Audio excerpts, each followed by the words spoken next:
People, what stupid rule at your work/school backfired beautifully? When COVID started, our office had to pivot to working entirely from home, and that came with its own headaches. Our boss, Carol, decided she had the perfect solution for keeping the team connected during the chaos: mandatory group Zoom calls. She announced it one morning like it was some revolutionary idea, insisting that everyone on the team had to sit in on every call, regardless of whether the agenda was relevant to their role. She said it would build team unity and make sure no one felt isolated while working remotely. At first, people tried to follow along. The calls were long, sometimes 2 hours, sometimes more, and often featured discussions that had absolutely nothing to do with most of us. I was in marketing, but half the calls were about customer service issues or IT troubleshooting that didn't involve my team at all. There was a kind of forced small talk at the beginning, people awkwardly waving at their cameras, then hours of everyone quietly pretending to pay attention while their minds wandered. Productivity tanked, staff became stressed, and mistakes started to pile up. Negative Google reviews started creeping in for the company because of delayed responses and missed deadlines. Everyone internally knew the Zoom calls were partly to blame, but no one wanted to confront Carol directly. Then came the moment it all unraveled. It was the 4th week of mandatory Zooms, and Carol demanded updates on various tasks. We were on a call that was already an hour in, and she called on Mark, one of the more outspoken team members in customer service. Mark had been trying to juggle a dozen emails and phone calls while listening to the endless discussion about marketing campaigns that had nothing to do with him. Carol asked, "Mark, why hasn't the Smith account responded to your follow-up?" Mark froze for a second,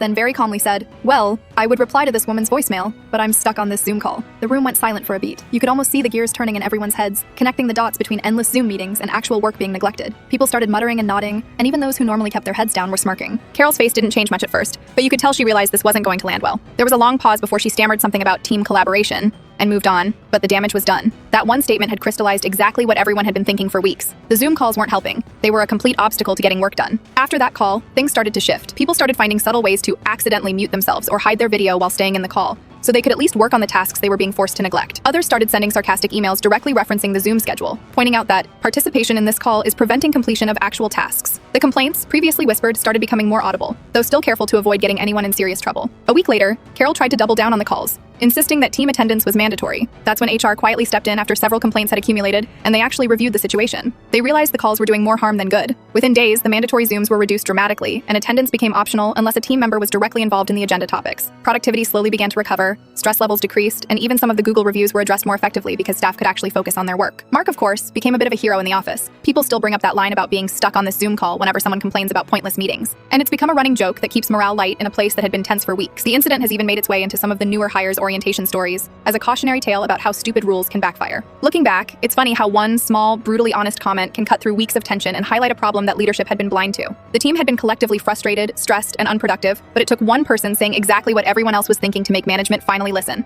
After that, Carol eased up, and meetings became less frequent and more focused. Staff morale improved, and the office eventually found a rhythm that worked remotely without sacrificing team unity. It was a small victory, but one that reminded everyone that sometimes calling out a stupid rule can actually make things better for everyone.